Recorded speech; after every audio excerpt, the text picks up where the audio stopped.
Hey guys, lalakad na naman ako. Papunta ako ng palengke. It's Sunday. Good morning. Bago lang sumikat yung haring araw.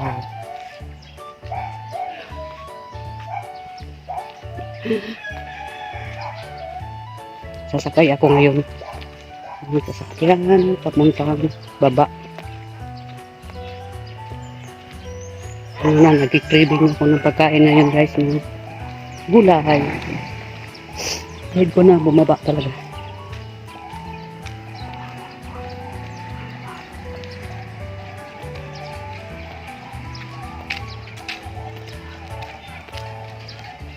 So, ayan, masasakyan. So, ang lutuin ko ngayon guys for breakfast is tinulang maya-maya. Yan po. Binili ko yan bali 180. Ang 3 piraso na yan. Ayan, nakasalang na po yung lutuan ko. Yan, hindi pa siya kumukulo. Siyempre, dito yung malunggay. Yan. Mabilisan lang magluto nito guys. Yan, kumukulo na guys. May asin na yan. So, ilagay na natin itong ating isda na maya-maya. Ayan, ubusin na natin ito sa pagtula. Tulang maya-maya. Ayan.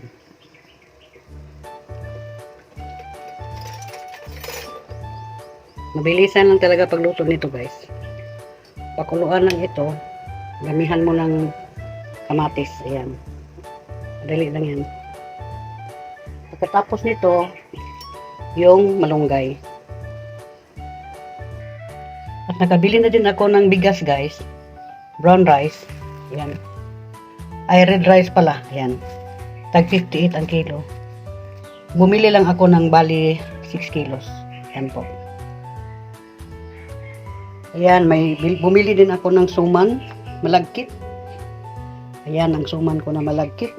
20 pesos lang yan 3. Para merinda ko mamaya.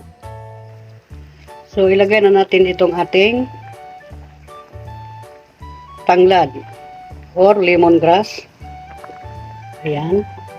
At itong ating malunggay with bell pepper. Kasi naluto na yung ating isda. Pagka malamog na yan. So, ayan. Ilagay ko na lahat. Tama na yung asin niya guys. Tama na sa timpla ang asin. I mean, yung yung sabaw pala na nilagyan ng asin. Dahil ito ay may malunggay, huwag takpan. Hayaan lang yung kumukulo ng ganyan para hindi umaapaw yung ating luto.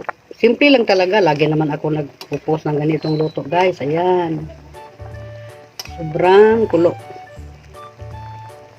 Para na ito sa pang-umagahan ko, guys. I mean breakfast. So, ayan.